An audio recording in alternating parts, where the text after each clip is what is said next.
Hi, and welcome back to another divorce chat. I'm Laurel Dietz, the owner of Linea Legal Coaching, and I'm here with I'm Angela Farley. I'm the office manager, client liaison at Linea Legal Coaching. Tongue twister. So today our topic for discussion is the top 3 mistakes that that people make after a separation that keep them in conflict, continued endless conflict. So Angela and I have been kind of reviewing the past 6 years of client files, not one by one, but just in our brains to think, what are the common patterns that we see for people going through separation? Where are the stumbling blocks for not most couples, some couples, because some couples are actually quite good at getting from separated to separation agreement quite quickly. And then others aren't. And so we put together our top 3 list of the common recurring patterns and mistakes that we see people making that kind of keep them in conflict endlessly. And then we also have a really great offering at the end of our discussion about a new course that we've created called An Agreement Worth Signing. And what it's intended to do is get you from separated to an agreement worth signing, so a separation agreement. So guide you through all the tips, tricks, and steps to how to get there, and is essentially a brain dump of all the knowledge information that I have built up over 9 years of working with people going through separation and divorce, and put it into writing and into videos for people to learn from. Okay, so I'll tell you a bit more about that in just a moment, but Angela, why don't you start us off? What was our one of our top mistakes for people after separation? All right, our top mistake probably is losing sight of where you're going. So heading into the future and looking into that rear view mirror. So that's exactly, I love that. I love that picture because that's exactly what it is. So it's that relationship pattern where you're continuing your old relationship patterns. So you've had this fundamental break where you say essentially, look, this relationship's over. Say, okay, great. Now we're moving forward. And you keep doing the same old stuff that you were doing in the relationship. So what was that? Just in 2 separate households instead. Yeah, well, possibly, or maybe still stuck in the same household and unable to move out. So what does that look like? That's kind of like your tit for tat, just like really taking the bait, keeping those old arguments that you were just fighting over consistently during your relationship that essentially led to the separation, just continuing those after separation, and not realizing that like these steps you should be taking after separation are to stop that conflict, to move away from each other, to split your things up. And it's like those arguments no longer have meaning because you're no longer building a life together. You're trying to build your life apart. Yeah. So, and like some more specificity, things that we often see are people really focusing on those tiny little things like dividing up the household goods and not able to come to any agreement on how that should be. Do you have another example you can give us? Maybe trying to control the way the other person runs their household or spends their parenting time, or parents even. Maybe. Yeah, so you see that where you have one parent who was probably the primary parent during the relationship, right? They're the ones who made sure that all the kids got their doctor's appointments, got to school, made their arrangements for all their play dates, and like got them to birthday parties, etc. And then the other partner. Yeah, for sure. And so then like, yeah, the other partner wants to be an equal parent after the end of the relationship, and then essentially is just like parent 1 is telling parent 2, like, you got to do it this way, you got to do it that way. Have you done this yet? Why are you saying they can go to bed at 7:30? It's 7 o'clock, for God's sake. Between this hour and this hour. Yeah, exactly. So those kinds of conflicts just they can be endless. And so, that's a major issue. And when people come to me, we're in that, we just say, okay, let's hit pause for a second. Let's reevaluate. Why are you having these fights anymore? You're not trying to live together. You're trying to move apart. So let's start taking those concrete steps to be apart and having separate, independent households. And there's so many moving parts in those little things that you could just be stuck there endlessly. You know, you do have to pause so you can take stock of the big picture and get out of that, I guess, hamster wheel. Yeah, it's true. That hamster wheel is the hamster wheel of death. Of misery. So if you think you might be falling into that or on that hamster wheel and you just can't seem to get out of it yourself, hit pause by going and getting some legal advice about how to move forward, or talk to a counselor or someone who's involved in the divorce world. They might be able to give you some steps about how to move forward, because sometimes if we're on a loop, it's just impossible to break it ourselves. So the first thing is recognizing that you're in that loop and continuing on that hamster wheel. Okay, so let's move on to that second step, that second top mistake, which kind of prolongs conflict. And so I would call the first one the hot conflict, and then this one's the Cold War. So this one is where you give up before you start. You avoid the separation and divorce at all costs, or you completely freeze. So what that looks like is, yeah, you have that separation event where you've decided relationship's done, and then nothing, right? You don't talk about what your assets are. You don't talk about, parenting. You don't talk about dividing stuff up. You don't talk about child support, spousal support. You just pretend like nothing's happened. You kind of pretend, I guess, that nothing needs to be done. And there's lots of reasons you might get into that mode, right? Maybe you're a conflict avoidant person. Maybe you're incredibly scared and panicked. Maybe you're having a trauma response, all sorts of reasons for it, and totally legitimate reasons. But the problem with not actually getting towards a signed separation agreement, finalizing something in writing and moving forward is essentially you're going to be, one thing is your problems can get worse, right? The situation, if you don't divide things up, you don't take those steps to get things finalized, problems can get bigger and bigger, or issues can get bigger and bigger and harder to unravel. Yeah. If so many years go by and there's, for whatever reason, you now must take steps, or you've worked through your anxiety and you're ready to take steps, it's so much more challenging to be finding these statements, memories have faded, recollection of, which or joint properties growing in value, and you kind of see that joint property now is just yours. You've been contributing to it by yourself for all this time, but hey, your ex's name is still on title to the house, or your ex's name is still on title to that account, and they're just kind of, you don't want to have those continued ties.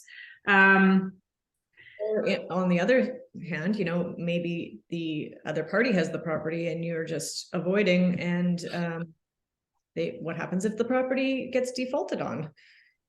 Foreclosed on if you're on the mortgage. Exactly. So that harm your credit.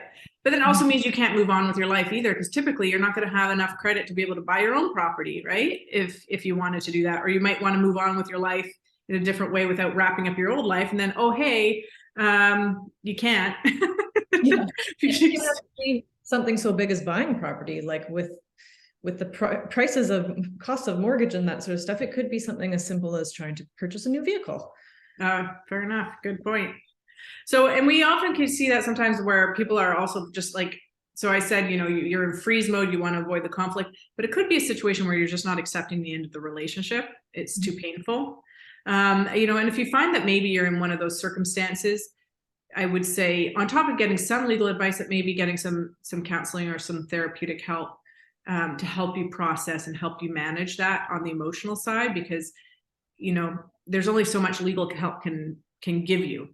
And then I would also say, with respect to that, is like, you can't give up before you try. You can't assume you know the outcome without even giving it a shot. It's really important that, I often say to people, you've got to build there's a pathway, and you need to walk the pathway, or you have to build the framework, lay the groundwork, so that if you need to take a serious step in the future, you've taken those reasonable, easy steps already. Don't delay taking them because you think you already know the answer. I will tell you, you do not know the answer, because once you had that separation event, your entire life changed, whether you are accepting it or not. And the other person is viewing everything in a different light as well. And they might start acting in ways that you can't anticipate or really anticipate, I would say. Like, you don't know them anymore in a way. Yes, yeah. I think it's a bit of a trauma response too, to just sort of freeze and not feel like it's going to work out. Like, what's the point in doing all this work and taking all these steps? They're not going to react well, or they're going to want to settle with me. Yeah. But what if they do? That's why we say, like, yeah, the counseling support, especially, the end of a relationship is quite a difficult thing, right? That's, that shouldn't be taken lightly. And so there might be a fair amount of grief. And so take the time to process that. Okay, why don't you tell us what is our last major pattern that we see, Angela? Our last major pattern is just not taking responsibility or accountability for moving forward. So that would look like maybe just hiring a lawyer and saying, like, you deal with this. Yeah. Instead of as they're intended to be, working for you, working with you, for your best interests. Like, that's working with you. They don't know what your best life looks like. They've maybe just met you. Putting all those major decisions into the hands of somebody who you've just hired is, not a wise decision. No, so I guess to frame it just like a slightly different way is like, you're not taking accountability for your own decisions, right?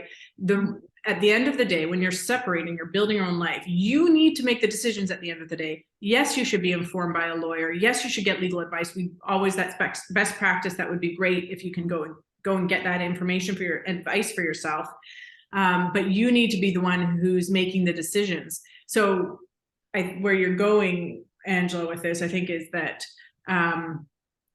only you can make concessions or reasonable or advise your lawyer to take certain steps, right? That's your job as the client.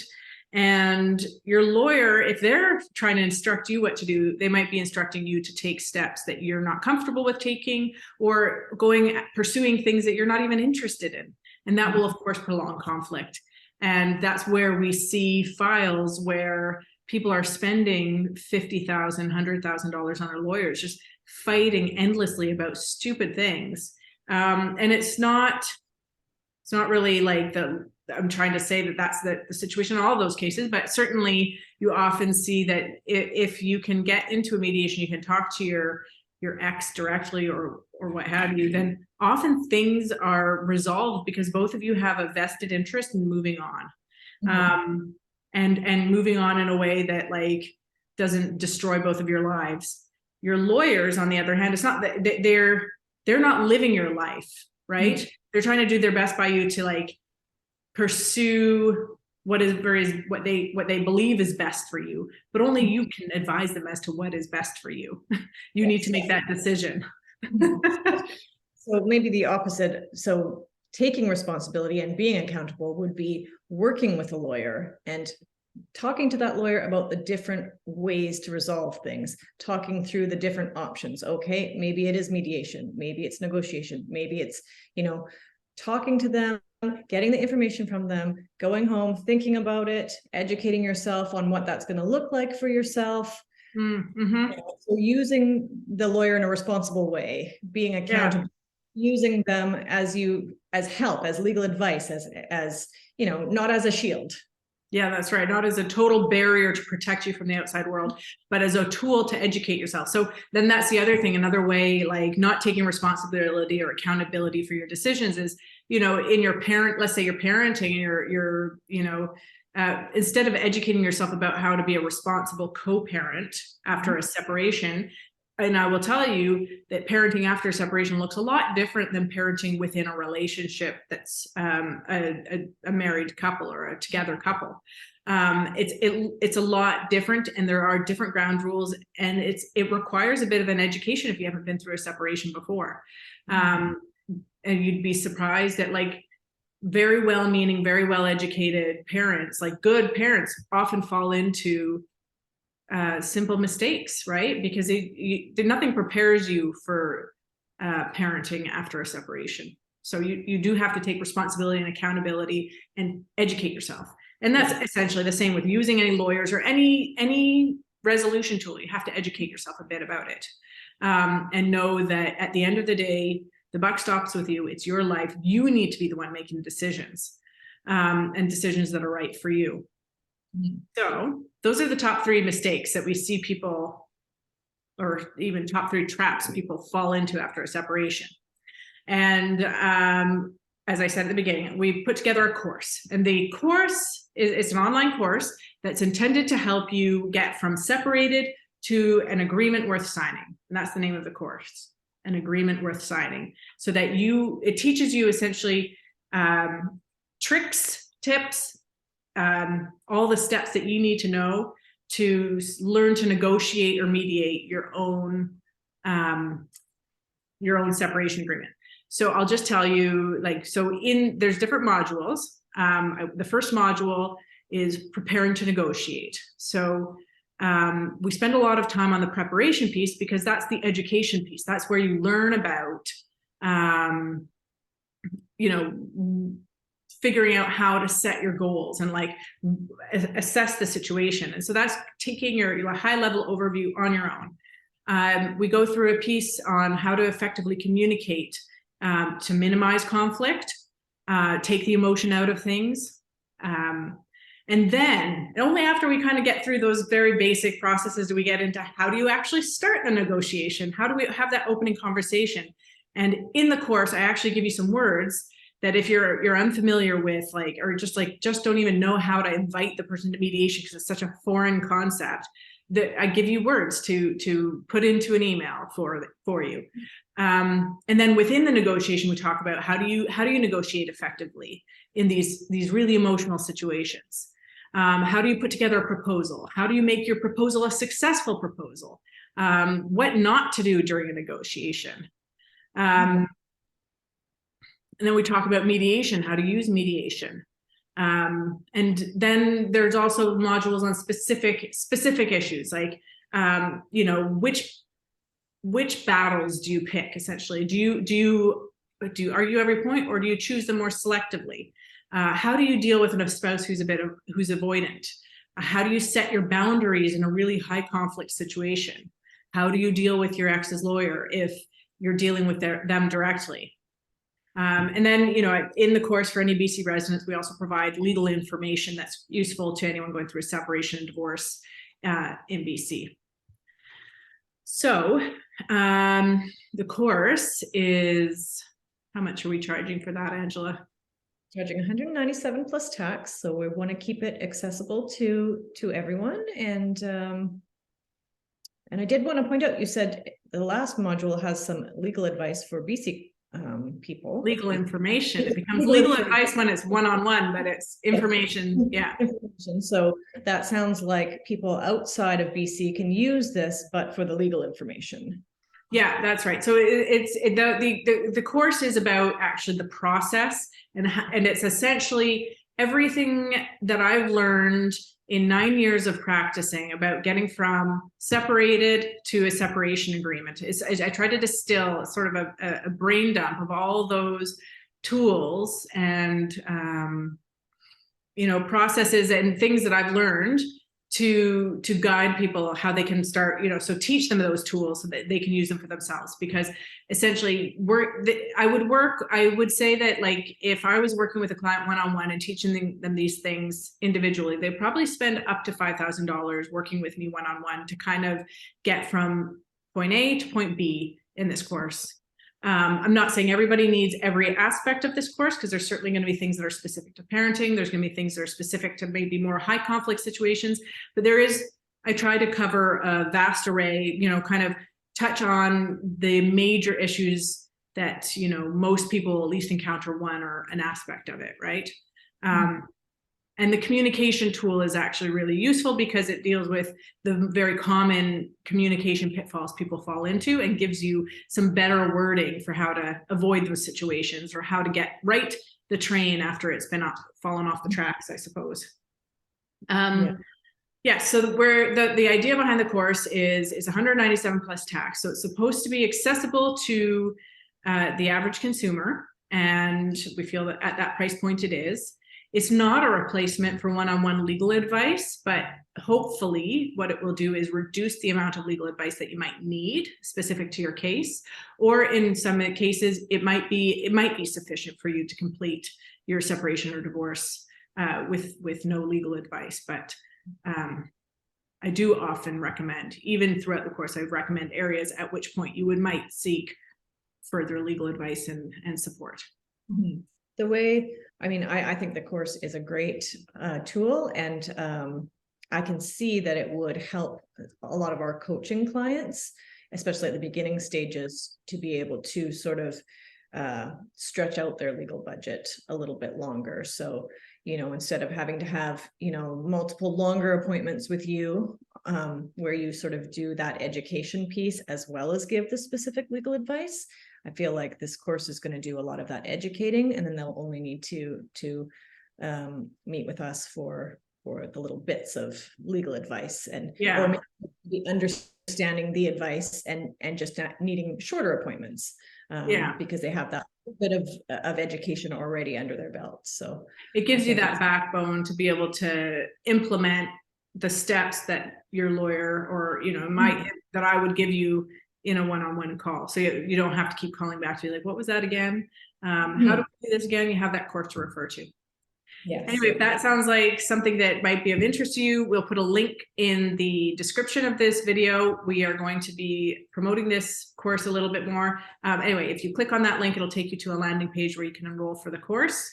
And if you are enjoying our divorce chats, you know, please hit the subscribe button or the notification button, and check out our YouTube channel. There are all sorts of courses, one with mediators, financial planners, notaries.